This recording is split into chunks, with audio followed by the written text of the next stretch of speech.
Hello friends, എല്ലാവർക്കും നമസ്കാരം. അപ്പം ചെമ്പനീർ പൂവിൻ്റെ സൂപ്പർ ഹിറ്റ് വിശേഷത്തിലേക്ക് എല്ലാവർക്കും സ്വാഗതം. അങ്ങനെ നമ്മുടെ ശ്രുതി തോറ്റു തുന്നം പാടിയൊരവസ്ഥയിൽ നിൽക്കുകയാണ്. കാരണം കുറേ അടവുകളെല്ലാം പയറ്റി നോക്കി, പക്ഷെ ഒരു രക്ഷയില്ല. അങ്ങനെ സച്ചിയും ചന്ദ്രയും കൂടി കള്ളത്തരങ്ങളും മുഴുവനും പൊളിച്ചടുക്കി കയ്യിൽ കൊടുത്ത് ശ്രുതിയും സത്യങ്ങളെല്ലാം മനസ്സിലാക്കുകയാണ്. ഇനി നീയും ഞങ്ങളും തമ്മിൽ യാതൊരു ബന്ധവുമില്ല. നിനക്ക് നിന്റെ വഴി, ഞങ്ങൾക്ക് ഞങ്ങളുടെ വഴി. ഇനി മേലാൽ ഞങ്ങളുടെ വീട്ടിലേക്ക് വന്നും പോകരുത്, എൻ്റെ മോനെ വിളിച്ചും പോകരുത് എന്നൊക്കെ പറഞ്ഞുകൊണ്ട് ചന്ദ്ര അടുക്കി ഇന്ന് സാധനങ്ങളെല്ലാം എടുത്ത് വലിച്ചെറിഞ്ഞിട്ട് നേരെ ഇവർ മൂന്നുപേരും കാറി കയറി പോവുകയാണ്. ശ്രുതി പെരുവഴിയിലായിപ്പോയി എന്നൊരവസ്ഥയായി പോവുക. അങ്ങനെ ശ്രുതി നേരെ മീരയുടെ അടുത്തേക്ക് വീണ്ടും ചെല്ലുകയാണ്. അപ്പോൾ മീരയുടെ അടുത്തേക്ക് ചെന്ന് കഴിഞ്ഞപ്പോഴേക്ക് മീര ചോദിക്കണം, എന്താ ശ്രുതി നീ ഇങ്ങോട്ട് വന്ന്, നിനക്ക് എന്തു പറ്റി? നീ സന്തോഷത്തിലേക്കല്ലേ പോയത്, നീ അപ്പോൾ വീട്ടിലേക്ക് പോയില്ലേ എന്നൊക്കെ ചോദിച്ചു കഴിഞ്ഞപ്പോഴേക്കും ശ്രുതി ഉണ്ടായ കാര്യങ്ങൾ മുഴുവനും പറയുകയാണ്. അവിടെ ഹോസ്പിറ്റലിൽ ചെന്നു, ഡോക്ടറിൻ്റെ മുന്നിൽ പരിശോധിക്കാൻ ചെന്നൊക്കെ. അതിനുശേഷം താൻ ഒരടവ് കാണിച്ച് അവിടെ നിന്ന് പുറപ്പെടാനായിട്ട് ശ്രമിച്ചു കഴിഞ്ഞപ്പോഴേക്കും സച്ചിയാണ് പിടികൂടിയത്. അങ്ങനെ ചന്ദ്രയും സച്ചിയും കൂടി അവിടെ കിടന്ന് പ്രശ്നം ഉണ്ടാക്കി. ചന്ദ്ര തൻ്റെ മുഖത്ത് അടിച്ചെന്നും അങ്ങനെതായ സകല കാര്യങ്ങളും പറയുകയാണ്. ഇത് കേട്ട മീര ആകെ അന്തിച്ചു പോവുകയാണ്. എൻ്റെ പൊന്നു ശ്രുതി, നിന്നെ ഹോസ്പിറ്റലിലേക്കാണ് അപ്പോൾ കൊണ്ടുപോയത് അവർ. ദൈവമേ, ഞാൻ വിചാരിച്ചു നിൻ്റെ പ്ലാനുകളെല്ലാം വിജയിച്ചു, ഇനി നീ അവിടെ സന്തോഷകരമായിട്ട് കഴിയുമെന്നൊക്കെ ഞാൻ വിചാരിച്ചതാണല്ലോ ശ്രുതി. ഇപ്പം എല്ലാം പണി വാളിപ്പോയല്ലോ, ഇതെങ്ങനെ സംഭവിച്ചു? ഇതെല്ലാമേ അവൻ്റെ അടവാ, ആ സച്ചിയുടെ അടവ്. സച്ചി ആയിരിക്കും ആൻറ്റിയോട് പറഞ്ഞിട്ടുണ്ടാവുക, അവൾ പറയുന്ന മുഴുവനും കള്ളത്തരമായിരിക്കും. അതുകൊണ്ട് ഇവിടുന്ന് നേരെ ഹോസ്പിറ്റലിലേക്ക് വേണം പോകാനെന്ന്. അതുകൊണ്ട് സച്ചി പറഞ്ഞത് ചിലപ്പോൾ ആൻറ്റി കേട്ടിട്ടുണ്ടാവും. ഇത് കേട്ടുകഴിഞ്ഞപ്പോഴേക്കല്ല, ഈ സച്ചി പറയുന്ന കാര്യങ്ങളൊന്നും അങ്ങനെ ആൻറ്റി കേൾക്കാത്തൊരു കൂട്ടത്തിലാണല്ലോ. ഇപ്പം ഏതായാലും മുടക്കിയിരിക്കുകയാണല്ലോ മീര. അതുകൊണ്ട് അവൻ പറയുന്നതും കേട്ടെന്നിരിക്കും. അതുകൊണ്ടാ, അല്ലാതെ ആൻറ്റിക്ക് ഇത്ര വലിയ ബുദ്ധിയൊന്നുമില്ല. അവനും അവൻ്റെ ഭാര്യയ്ക്കും കാഞ്ഞ ബുദ്ധിയാ.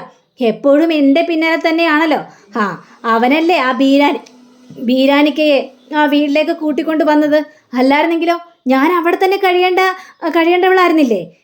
ആ ബീരാനിക്കനെ കൂട്ടിക്കൊണ്ട് വന്ന് എൻ്റെ ജീവിതം കുളം തോണ്ടിയവൻ, അവന് ഞാൻ വെറുതെ വിടില്ല മീര. അവനിട്ട് ഞാൻ പണി കൊടുക്കും. വേണ്ട ശ്രുതി, സച്ചിക്ക് നേരെ കളിക്കാനായിട്ട് പോയി കഴിഞ്ഞാൽ അവൻ്റെ സ്വഭാവം നിനക്കറിയാലോ. അവൻ ശരിക്ക് തീർത്ത് കളയും. ആ ഒരു രീതിയിലായിരിക്കും അവൻ കിടന്ന് പെരുമാറാനായിട്ട് പോകുന്നത്. അതൊക്കെ ആലോചിച്ചിട്ട് വേണം കാര്യങ്ങളെല്ലാം ഒന്ന് ഉറപ്പ് വരുത്താൻ. ഇത് കേട്ടുകഴിഞ്ഞപ്പോഴേക്കും എനിക്കിനിയൊന്നും ആലോചിക്കാനില്ല. സച്ചിയെ അവനെ ഞാൻ തകർക്കും, അവൻ്റെ കുടുംബം ഞാൻ തകർക്കും. എനിക്ക് കിട്ടാത്ത ജീവിതമൊന്നും അവനും സന്തോഷകരമായ ജീവിതം കിട്ടണ്ടെന്നേ എന്ന് പറഞ്ഞുകൊണ്ട് ശ്രുതി ഭയങ്കര കടുത്ത തീരുമാനത്തിൽ ഇങ്ങനെ നിൽക്കുകയാണ്. അപ്പോൾ ഇതെല്ലാം കേട്ട് മീര അവിടെ നിന്ന് പോവുകയും ചെയ്യണം. ഇവിടെ എന്ത് പറഞ്ഞിട്ടൊരു കാര്യമില്ല, അത് നടക്കാൻ പോകുന്നില്ലെന്നും നമ്മുടെ മീരക്ക് നന്നായിട്ട് അറിയാം. അങ്ങനെ ശ്രുതിയും സച്ചിയും ശ്രീകാന്തൊക്കെ ഇരുന്ന് ഒന്ന് കൂടുക, ഒന്ന് മദ്യപിക്കുകയൊക്കെ ചെയ്ത് കഴിഞ്ഞപ്പോഴേക്കും ശ്രീകാന്താണെങ്കിൽ എന്നാലും ഈ ശ്രുതിയേട്ടത്തി ഇങ്ങനൊരു സ്ത്രീയാണെന്ന് ഞാൻ ഒരിക്കലും പ്രതീക്ഷിച്ചില്ല കേട്ടോ. ആദ്യം ഒരു കള്ളം പറഞ്ഞു, എന്നിട്ട് ശ്രുതി ചേച്ചിയെ അടിച്ച് പുറത്താക്കിയതാ, എന്നിട്ട് ഇപ്പം മറ്റൊരു കള്ളം പറഞ്ഞുകൊണ്ട് വന്നിരിക്കുന്നു. ഇവർക്കൊക്കെ ഇതെങ്ങനെ സാധിക്കുന്നു സച്ചിയേട്ടാ എന്നൊക്കെ ഇങ്ങനെ പറയാം. ഇത് കേട്ട ഉടനെ തന്നെ ഈ ശ്രുതിയാണെങ്കിൽ ഭയങ്കര കരച്ചിൽ. എൻ്റെ എന്നെല്ലാവരും കൂടി പറ്റിക്കുകയാണ് എന്നൊക്കെ പറഞ്ഞുകൊണ്ട് ഭയങ്കര കരച്ചില്ല. അവളെ എത്രമാത്രം ഞാൻ സ്നേഹിച്ചതാ. എന്നിട്ട് അവൾ വീണ്ടും എന്നെ ചതിച്ചില്ലേ. ഞാൻ ഒരുപാട് ആഗ്രഹിച്ചു.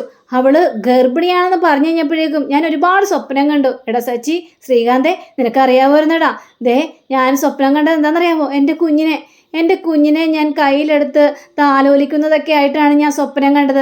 പക്ഷെ ഇങ്ങനെ വലിയൊരു പാര വെക്കുമെന്ന് ഞാൻ സ്വപ്നത്തിൽ പോലും വിചാരിച്ചില്ല. അവൾ എൻ്റെ കുടുംബം മുഴുവൻ നശിപ്പിക്കാൻ വേണ്ടി തന്നെ ഇറങ്ങിയിരിക്കുകയാണ്. ഞാനിതെങ്ങനെ സമാധാനിക്കൂടാ, ഞാനെങ്ങനെ ആശ്വസിക്കും? ഇവളെ പോലൊരു ആളെയാണ് എനിക്ക് ഭാര്യയായിട്ട് കിട്ടിയതെന്നും പറഞ്ഞുകൊണ്ട് അവിടെ കിടന്ന് കരച്ചില്ല. അപ്പോൾ സച്ചിയാണെങ്കിൽ എന്ത് ചെയ്യാനാണ്, എനിക്ക് നേരത്തെ ആ പൗഡർ ഇടത്തി വലിയ ഇത് പെശകാണെന്നൊക്കെ എനിക്ക് മനസ്സിലായ കാര്യമാണ് ശ്രീകാന്തെ. പക്ഷെ ഇവരോടൊന്നും പറഞ്ഞിട്ടൊരു കാര്യമില്ലല്ലോ. പല പ്രാവശ്യം പല കാര്യങ്ങളും ഞാൻ പറഞ്ഞു നോക്കിയിട്ടുണ്ട്. അപ്പോഴൊക്കെ എൻ്റെ തലയെടുക്കാനാണ് വന്നത്. ഇപ്പോഴേ ഈ പൗഡർ ഇടത്തിയുടെ കള്ളത്തരം കണ്ടുപിടിക്കാൻ വേണ്ടി അമ്മ എന്നെ കൂട്ടുകൂടി. ഇപ്പോഴേ അതെല്ലാം പൊളിച്ച് കയ്യിലടക്കി കൊടുത്തു കഴിഞ്ഞപ്പോഴേക്കും അമ്മേനിപ്പോൾ തള്ളിപ്പറഞ്ഞിരിക്കുക. ഇപ്പം നമ്മ പറയുന്നൊന്നും കേൾക്കാനായിട്ട് തയ്യാറാവുന്നില്ല. അപ്പോൾ ശ്രുതി കിടന്ന് അവിടെ നിന്ന് കരച്ചില്ല. ഇത് കണ്ടുകഴിഞ്ഞപ്പോഴേക്കും ശ്രീകാന്തും സച്ചിയും കൂടി ആണെങ്കിൽ വേണ്ട മതി ഇനി കുടിച്ചത്, നീ എണീറ്റണ്ടേ സുധിയേട്ടൻ എണീറ്റേ, ഇനി കുടിച്ചതൊക്കെ മതി. ഇല്ലടാ, എൻ്റെ മനസ്സിലെ വിഷമം കെട്ടടങ്ങണോടാ. അല്ല, അതുവരെ ഞാൻ കുടിച്ചുകൊണ്ടിരിക്കും, ഞാൻ തീരട്ടെ, കുടിച്ച് ഞാൻ തീരട്ടെ. ഇനി ഇങ്ങനെ കുടിച്ചോണ്ടിരുന്നാലേ സുധിയേട്ടനെ തീർക്കാൻ പോകുന്ന അമ്മയായിരിക്കും. അതുകൊണ്ട് ഇനി ഇവിടെ നിന്ന് കൂടുതൽ കുടിക്കാൻ നിൽക്കണ്ട, എണീറ്റ് വാ വാ വാ എന്ന് പറഞ്ഞുകൊണ്ട് പിടിച്ച് വലിച്ചഴിച്ചുകൊണ്ട് നേരെ താഴത്തേക്ക് ഇറങ്ങി പോവാണ്. അപ്പോൾ സച്ചി രേവതി അടുത്തേക്ക് ചെല്ലുക. അപ്പോൾ രേവതി പറയണം, എന്നാലും സച്ചിയേട്ടാ ഇത് വല്ലാത്തൊരവസ്ഥയായിപ്പോയല്ലോ സച്ചിയേട്ടാ, ഇതെന്താണ് ഇങ്ങനെ കിടന്ന് പെരുമാറിയെന്ന് ആലോചിച്ചിട്ട് ഒരു പിടിയും കിട്ടുന്നില്ലല്ലോ. ശ്രുതിക്ക് കിട്ടിയൊന്നും പോരെ? എന്തിനാ ഇവള് ഇങ്ങനൊരു കള്ളത്തരം പറയുന്നതെന്നേ? ഇവള് ഓരോ ദിവസം തോറും കള്ളത്തരങ്ങൾ പറഞ്ഞ് വന്നുകൊണ്ടിരിക്കുകയാണല്ലോ. അവളെന്തെങ്കിലും ചെയ്യട്ടെ, അവൾക്ക് എപ്പോഴും കള്ളത്തരങ്ങൾ പറഞ്ഞേ ശീലമുള്ളൂ. പക്ഷെ ഇത് മാത്രമല്ല കേട്ടോ രേവതി, ഇനിയും അവളുടെ ജീവിതത്തിൽ എന്തൊക്കെയോ കള്ളത്തരങ്ങളൊക്കെ ഒളിഞ്ഞു കിടക്കുന്നുണ്ട്. അല്ലെങ്കിൽ അവൾ ഇങ്ങനെയൊന്നും പെരുമാറില്ല. ഇവളുടെ അച്ഛനില്ലെന്ന് പറയുന്നത്, ഇപ്പം അച്ഛൻ പണക്കാരാന്ന് പറഞ്ഞപ്പോൾ അതെല്ലാം പൊളിഞ്ഞ് പാളീസായി. പക്ഷേ അവൾ എവിടെയുള്ളതാണ്? അവളുടെ വീട് എവിടെയാണ്? ഇതൊക്കെ നമുക്ക് അറിയാത്ത കാര്യങ്ങളല്ലേ. ഇതൊന്നും അറിയാതെയാണ് അവൾ ഇത്രയും നാൾ ഈ കുടുംബത്തിൽ ജീവിച്ചുകൊണ്ടിരുന്നത്. പക്ഷേ ആ ഒരു രീതിയിലും എന്തൊക്കെയോ കള്ളത്തരങ്ങൾ മറഞ്ഞു കിടക്കുന്നില്ലേ രേവതി? എൻ്റെ പൊന്ന് സച്ചിയേട്ടൻ എന്ത് വേണമെങ്കിലും കാണിക്കട്ടെ, ഇനി അതിൻ്റെ പിന്നാലെ ഓടി നമ്മൾ ഒരേ കാര്യങ്ങൾ ചോദിക്കേണ്ട ആവശ്യമൊന്നുമില്ല. അല്ലെങ്കിലേ പ്രശ്നത്തിന് മേലെ പ്രശ്നങ്ങളായിരിക്കാം. അതിനപ്പുറം ഇതും കൂടി കാണിച്ചു കഴിഞ്ഞിട്ടുണ്ടെങ്കിലേ ശരിയാവില്ല സച്ചിയേട്ടാ. അതൊക്കെ വിട്ടേര്, നമ്മളായി നമ്മളുടെ പാടായി. ഇനി വർഷയുടെ കാര്യം നോക്കി അങ്ങോട്ട് നിന്നാൽ മതിയല്ലോ. വർഷ ഗർഭിണിയാണ്, ഇനി അവളുടെ കാര്യങ്ങൾ നോക്കണം. അവളാണെങ്കിൽ അതിനപ്പുറമാണ്. അവൾക്ക് ഈ ഭക്ഷണം കഴിക്കണം, അല്ലെങ്കിൽ എക്സസൈസ് ചെയ്യണം, റിലാക്സ് ചെയ്യണം എന്നൊക്കെ പറയാൻ ഒരു ചിന്തയില്ല. അവൾ ഓരോ തോന്നിയാസങ്ങളും കാണിച്ചു കൂട്ടുക. എൻ്റെ കണ്ണൊന്ന് തെറ്റിക്കഴിഞ്ഞാൽ സച്ചിയേട്ടാ അവളെ പിന്നെ പിടിച്ചാൽ കിട്ടില്ല എന്ന രീതിയിൽ തന്നെ നമ്മുടെ രേവതി പറയുകയാണ്. അങ്ങനെ ആ ഒരു പ്രശ്നമുള്ളതിന് അപ്പോൾ നമ്മുടെ രവിയാണെങ്കിൽ ചന്ദ്രയെ കാണുകയാണ്. ചന്ദ്രയെ, നീ കാണിച്ചത് മോശമായി പോയിട്ടോ. എന്ത് മോശമുണ്ട് രവിയേട്ടാ? അവൾ കള്ളത്തരം പറഞ്ഞിട്ടും ഞാൻ ഈ വീട്ടിലേക്ക് കൂട്ടിക്കൊണ്ടുവരാത്തതാണ് ഞാൻ ചെയ്ത ഏറ്റവും വലിയ തെറ്റ്. അവൾ ഒന്നിനു മേലെ കള്ളത്തരങ്ങൾ പറഞ്ഞുകൊണ്ടിരിക്കുകയാണല്ലോ രവിയേട്ടാ. അത് പിന്നെ ശ്രുതിയുടെ ഒരു സാഹചര്യം അങ്ങനെ ആയി പോയില്ല ചന്ദ്രേ. അവൾക്ക് ഈ വീട്ടിലേക്ക് കയറാൻ വേണ്ടി വേറൊരു നിവൃത്തി ഉണ്ടായിരുന്നില്ല. ആ സമയത്ത് അവൾ അങ്ങനെ ഒരു കള്ളം പറഞ്ഞു. അങ്ങനെയെങ്കിലും നീ വീട്ടിലേക്ക് വിളിക്കട്ടെ എന്ന് വിചാരിച്ചിട്ടാണ് അവൾ അങ്ങനെ കള്ളത്തരം പറഞ്ഞത്. ഇപ്പം അതൊന്നും കാര്യമാക്കാൻ നിൽക്കണ്ട, കാര്യമാക്കും, ഞാൻ കാര്യമാക്കും. കാരണം അവളെ ഗർഭിണിയാണെന്ന് വിചാരിച്ച് നമ്മൾ ഇങ്ങോട്ട് കൂട്ടിക്കൊണ്ടുവരും. ലാസ്റ്റ് അവളുടെ ഗർഭം അലസിപ്പോയെന്ന് പറഞ്ഞുകൊണ്ട് വേറൊരു കള്ളത്തരങ്ങൾ പറയും. ഇതെല്ലാം കേട്ടും സഹിച്ചും നമ്മൾ വെറും മണ്ടന്മാരായി കഴിയും. അങ്ങനെ ഓരോ ദിവസം കഴിയുന്നവരും നമ്മളെ മണ്ടന്മാരാക്കിക്കൊണ്ടിരിക്കുകയല്ലേ അവള്. അതൊന്നും ഇനി ജീവിതത്തിൽ നടക്കില്ല രവിയേട്ടാ എന്നും രവിയോട് പറയുകയാണ്. അങ്ങനെ പിന്നീട് കാണിക്കുന്നത് നമ്മുടെ ഈ ആൻ്റണിയെ. അപ്പോൾ ആൻ്റണി ആണെങ്കിൽ സച്ചിയോടും രേവതിയോടും പകരം വീട്ടാൻ വേണ്ടി തന്നെ നടക്കുകയാണല്ലോ.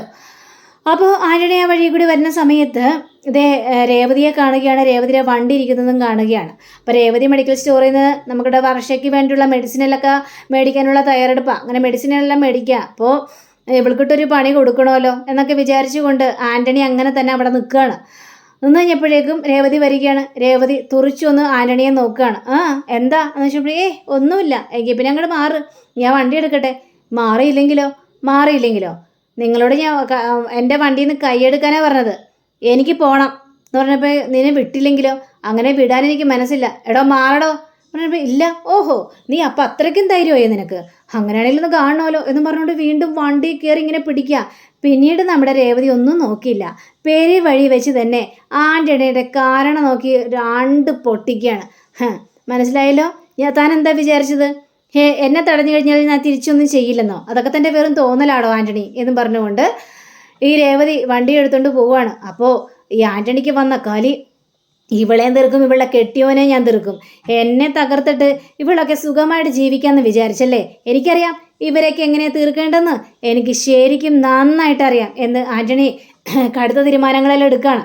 അങ്ങനെ നമ്മുടെ രേവതി വീട്ടിലേക്ക് ചെല്ലുക.